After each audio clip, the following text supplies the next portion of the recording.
Sequence verify, ready for launch. FTS. FTS go. Props go. AVI. AVI's go. 10, 9, 8, 7, 6, 5, 4, 3, 2, 1.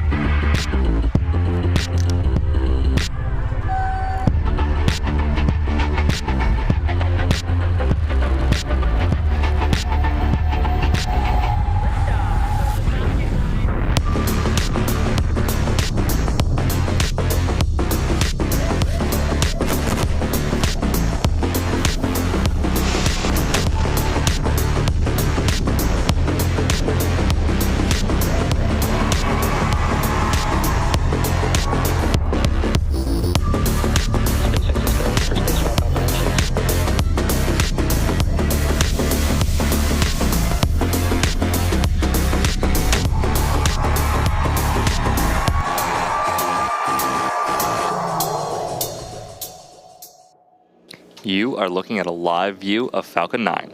We are currently awaiting liftoff at 9:30 p.m. Eastern Time from Space Launch Complex 40 at Cape Canaveral Space Force Station in Florida. Spacecraft is on internal power. I'm Tucker Spencer Wallace, a mission integration engineer here at SpaceX in Hawthorne, California.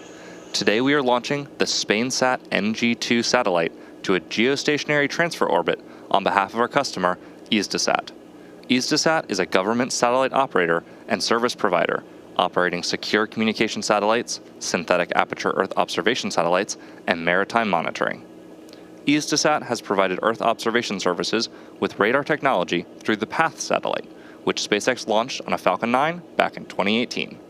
SpainSat NG is a program developed by Easdesat to improve the secure satellite communications and defense capabilities of the Spanish government, its allies, and international organizations including the European Union's GovSatcom and NATO. SpainSat will cover an extensive area that ranges from the United States and South America to the Middle East, Africa, Europe, and Singapore. The first of the satellites, SpainSat NG II, was launched on a Falcon 9 in January of this year and placed into geostationary position at 29 degrees east. This launch will place SpainSat NG II into geostationary position at 30 degrees west. Due to the additional performance required to deliver this payload to orbit, this will be the 22nd and final flight for the Falcon 9 first stage booster supporting this mission. At T-minus 12 minutes, we are looking good for an on-time liftoff.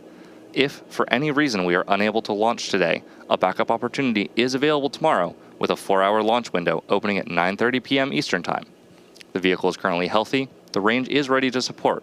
Weather is go for launch, so let's take a moment to meet our SpaceX Falcon 9 rocket. The two-stage Falcon 9 vehicle with the payload fairing is 70 meters or 229 feet tall. When fully loaded, it will hold just over 1 million pounds of propellant, which the vehicle will burn through in less than 3 minutes after liftoff.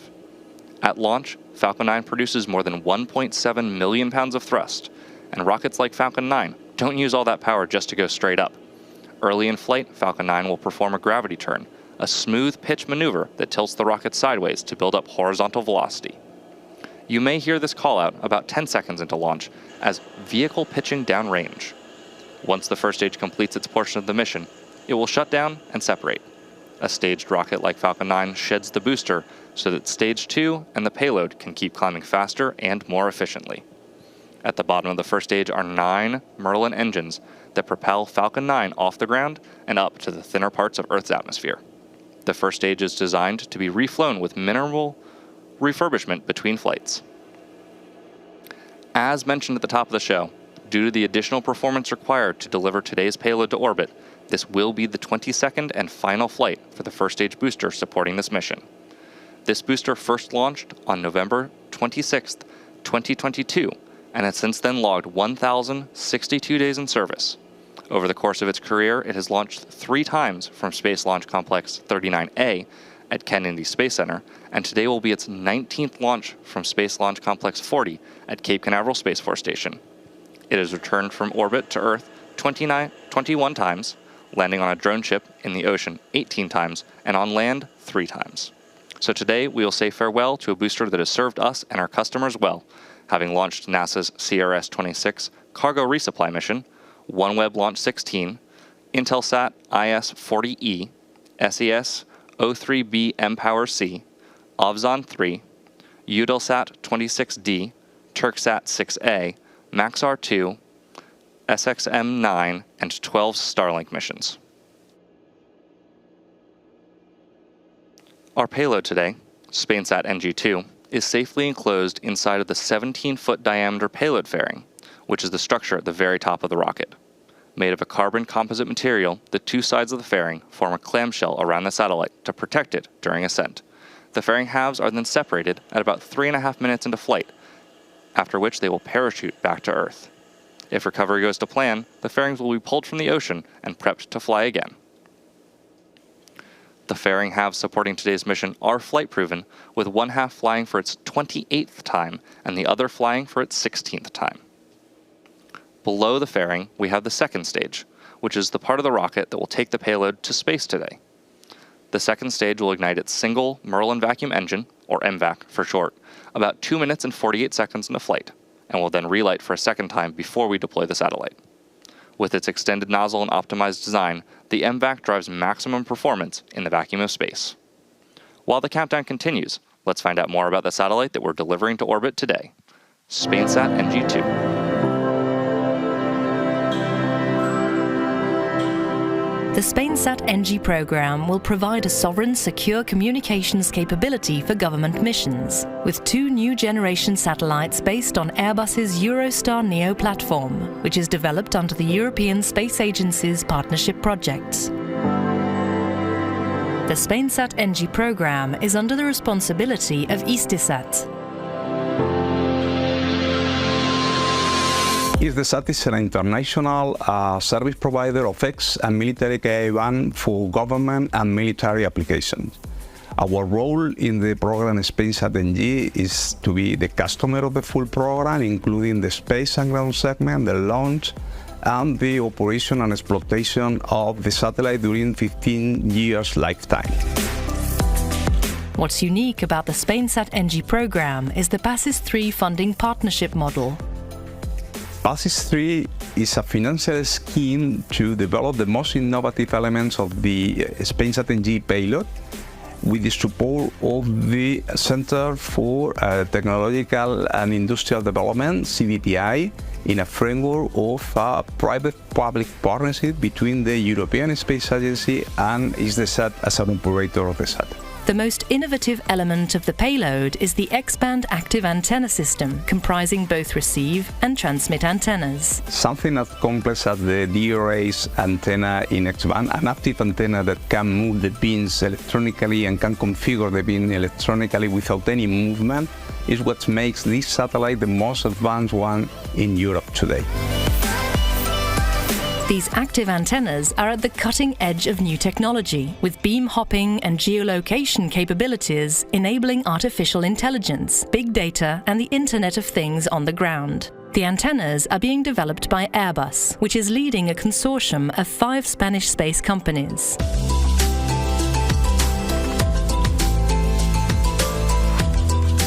The active antennas are already in production. Actually, they are in the assembly, integration, and test phase.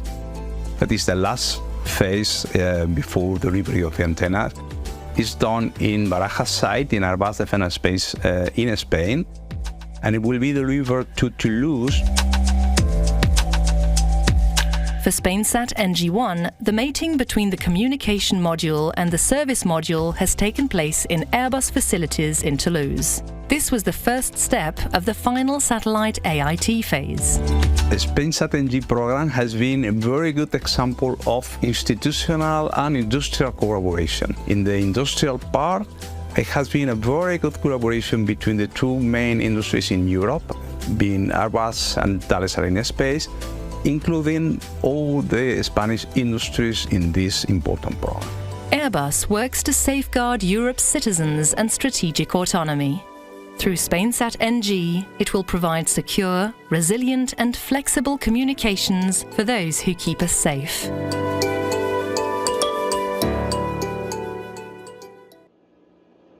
Next up in the countdown, the transporter erector, or TE, will begin to retract away from Falcon 9. That is the large trussed structure you see standing next to the rocket. It is hinged at the base and connected to the launch mount beneath the first stage. First, we'll see the clamp arms open around the second stage. Tanks are pressing for strong back retract. And that's a good indication that we are on track for an on-time liftoff as the transporter erector prepares to retract. Like I said, first we'll see the clamp arms open around the second stage, and then the TE will begin to pivot back, slowly swinging away from the rocket. It'll reach full recline by T-minus 3 minutes and 40 seconds.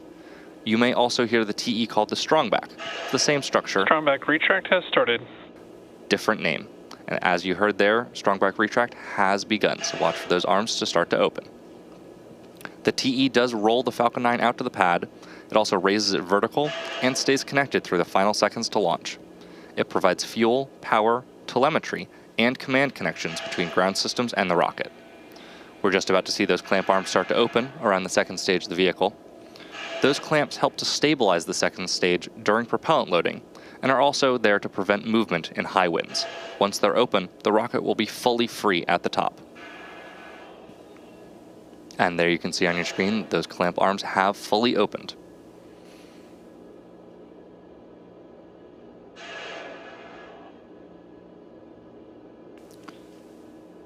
The launch tower's strongback is now beginning to move away from Falcon 9, allowing it to stand freely before liftoff. The TE has two components, a strongback alongside Falcon 9 and a launch mount underneath. The launch mount has 4 hold downs that release at T0. The strongback is hinged to that launch mount and is rotating about 2 degrees away from Falcon 9. At liftoff, the strongback will move 45 degrees away to clear the way for Falcon 9's launch. At this point in the countdown, both the first and second stages are nearly fully loaded with 1 million pounds of kerosene fuel and liquid oxygen. The first stage and second stage should finish loading liquid oxygen. Stage 1 LOX load is complete. And there you just heard, the first stage has finished LOX loading. Liquid oxygen loading for the first stage is the final propellant load for the booster. The tanks are also pressurized using helium, which is chilled so that it stays compatible with the cryogenic plumbing. During flight, that pressurization helps force propellant into the engines as the tanks empty. At T-minus 60 seconds, Falcon 9 will enter startup. At that point, the rocket's onboard flight computers will take over, and from there on out, the countdown will be fully autonomous. Just inside of T-minus 2 seconds, the 9 Merlin 1D engines will ignite, and once they're at full power, Falcon 9 will lift off the pad and begin its climb to orbit. After that engine start, the Falcon vehicles are held down until all vehicle systems are verified as functioning normally before we release for liftoff.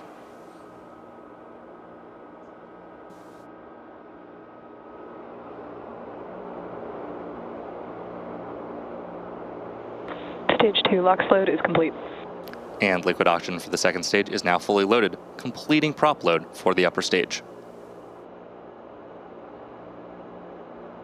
You can see white condensation clouds starting to vent from the rocket.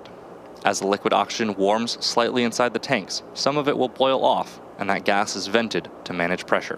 When the vented oxygen hits the warm, humid outside air, it will instantly condense into clouds, which is the same principle as your breath on a cold morning. Ground gas closeouts.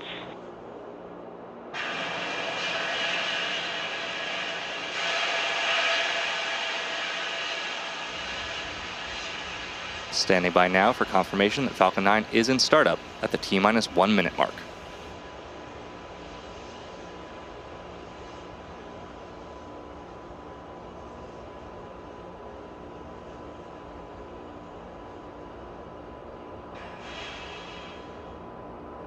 Falcon 9 is in startup.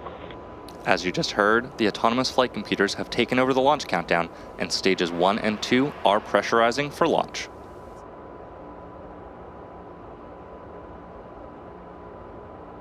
Go for launch. We just heard the launch director give the final go. With that, let's listen into the countdown.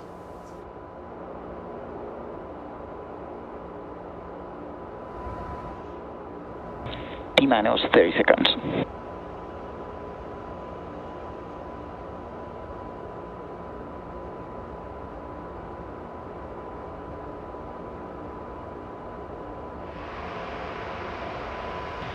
T-minus 15 seconds. T-minus 10, 9, 8, 7, 6, 5, 4, 3, 2, 1. Ignition. And liftoff. Go Falcon, go SpainSat NG II. Vehicle is pitching downrange.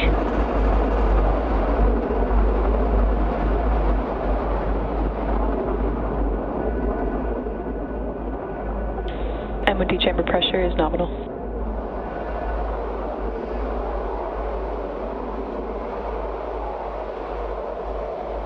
As you can see, Falcon 9 has lifted off from Space Launch Complex 40 at Cape Canaveral Space Force Station in Florida. The Falcon flight computer will now begin throttling down engines in preparation for max Q, or maximum aerodynamic pressure. Power and telemetry nominal. Good call out there for a nominal state of the vehicle. Vehicle is supersonic.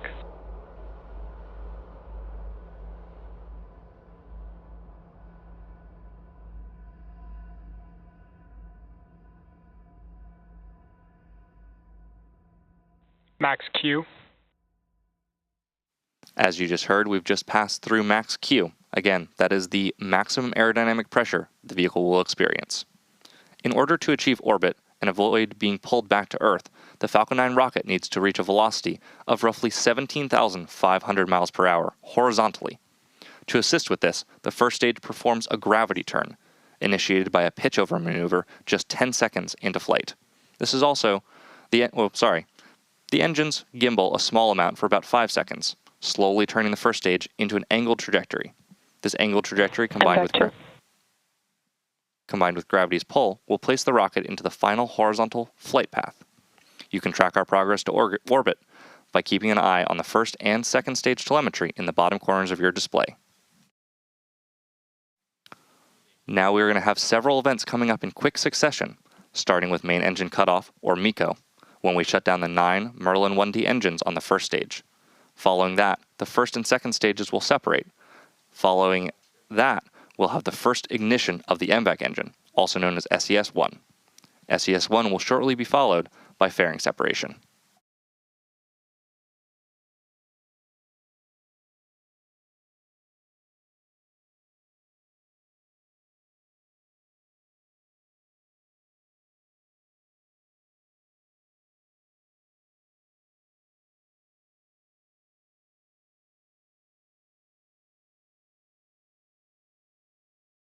Stage separation confirmed. Main engine cutoff.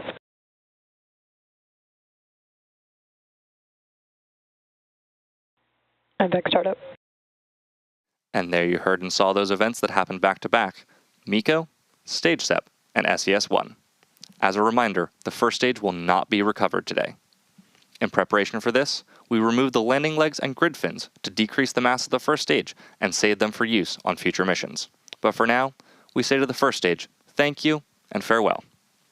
Fairing separation is next in just a few seconds. We will be attempting to retrieve both fairing halves once they fall back to Earth using our recovery vessel, Doug.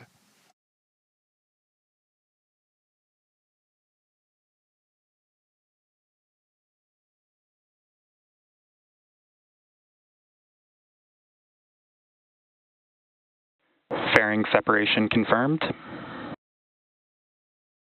And as you just heard, fairing separation has been confirmed. These fairings will orient themselves with gas thrusters for entry into the atmosphere. As they near the ocean, each fairing half will use a gas-powered deployer to release a parachute. The fairing computer will send commands that steer the fairing to the ocean landing, where Doug will attempt to recover them. With that confirmation, we have a few minutes between our next major milestone event, SECO-1, when we'll shut down our MVAC engine on the second stage. We're going to take a short break, and we'll be back in about T+7 minutes.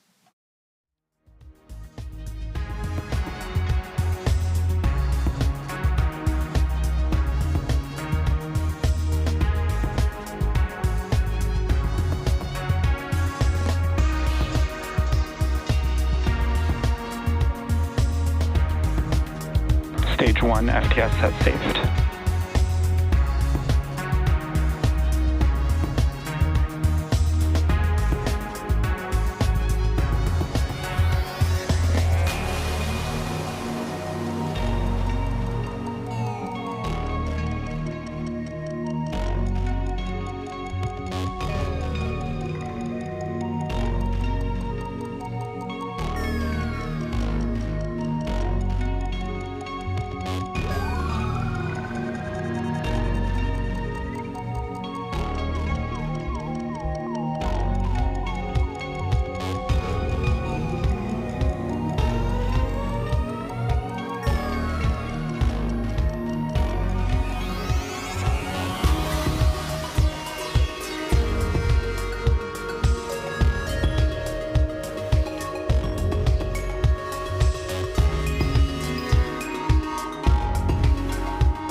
Welcome back to SpaceX's live launch coverage of the SpainSat NG II mission. Liftoff occurred at 9:30 p.m. Eastern Time from Space Launch Complex terminal guidance. from Space Launch Complex 40 at Cape Canaveral Space Force Station in Florida. And we've had a nominal flight so far. As we mentioned before the break, coming up next, we'll shut down our MVAC engine on the second stage, also referred to as SECO 1, which should occur at about T plus 8 minutes. After that, we're going to look for confirmation of good orbital insertion. The MVAC engine is optimized to operate in space, producing... Stage 2 FTS has safed. There you just heard that our Stage 2 FTS has safed. As I was saying, the MVAC engine is optimized to operate in space, producing 220,550 pounds of thrust in vacuum, and is designed to be stopped and restarted multiple times. MVAC shutdown. And there you heard the call out for second engine cutoff, or SECO 2, as MVAC shutdown. We're now awaiting confirmation of nominal orbital insertion. Nominal orbit insertion. And we have confirmation of nominal orbital insertion. The second stage is now embarking on its coast phase. After the coast phase, we will light that MVAC engine for a second time, just before the T plus 27 minute mark, and that will be followed by payload deploy around the T plus 34 minute mark. We'll see you back here at about T plus 25 minutes.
And we're back with live coverage of the SpainSat NG II mission.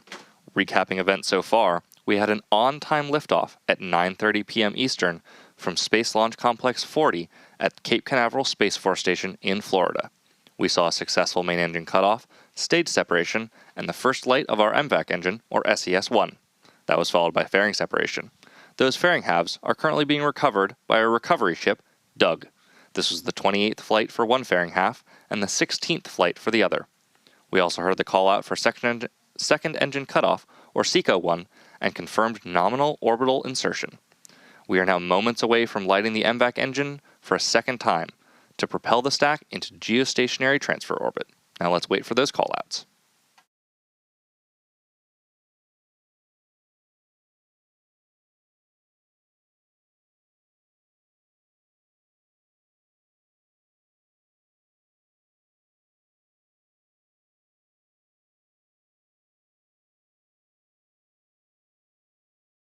We'll be expecting this call out coming in just about 30 seconds.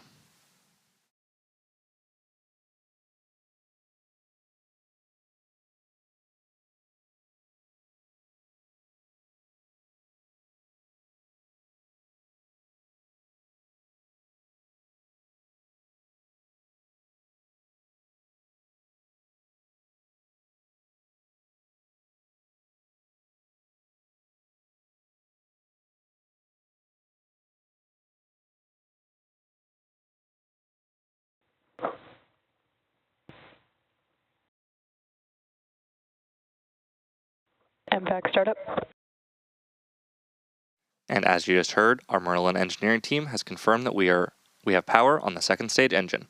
This burn will last approximately 67 seconds, typical for a geostationary transfer mission.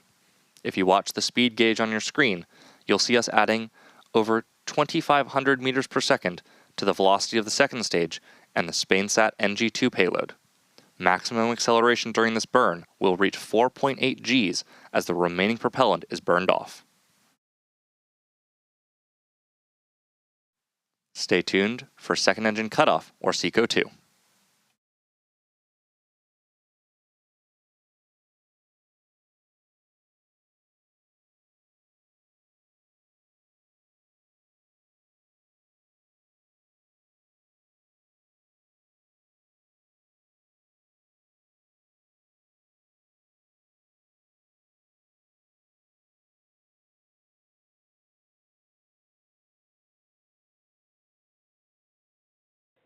MVAC shutdown. And with that second engine cutoff, or SECO-2, we're just a few minutes away from payload deploy. We're going to take one more short break until that event, and we'll see you back here in just about 2 minutes.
Welcome back to the SpainSat NG II mission.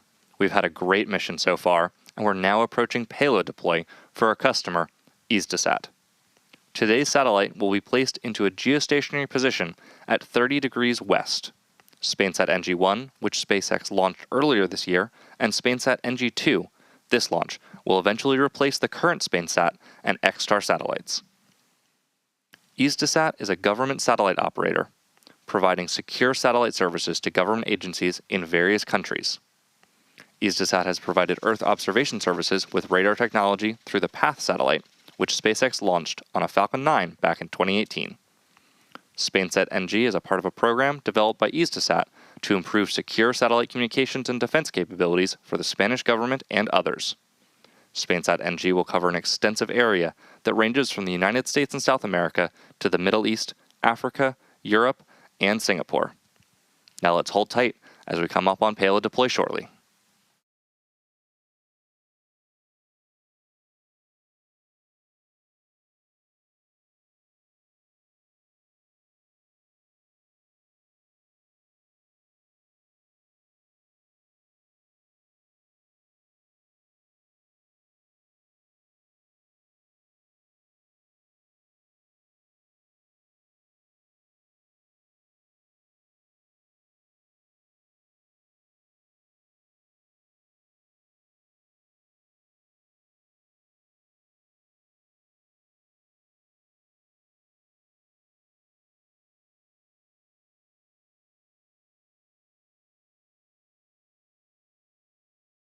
If you're just joining us now, we are currently awaiting the payload deploy of the SpainSat NG II satellite into geostationary transfer orbit.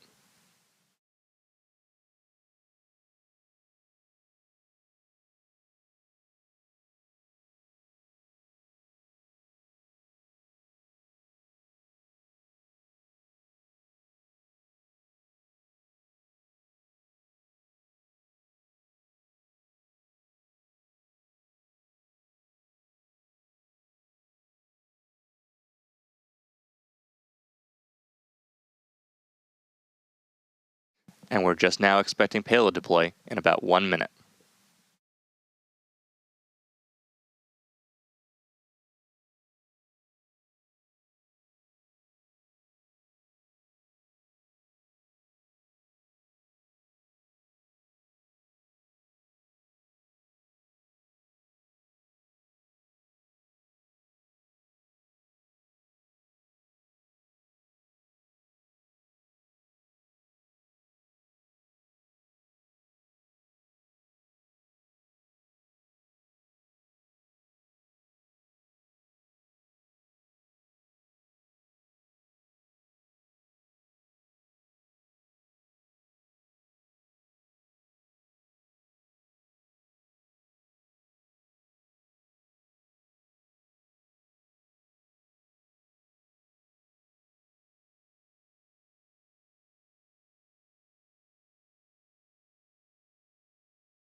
Payload deploy confirmed.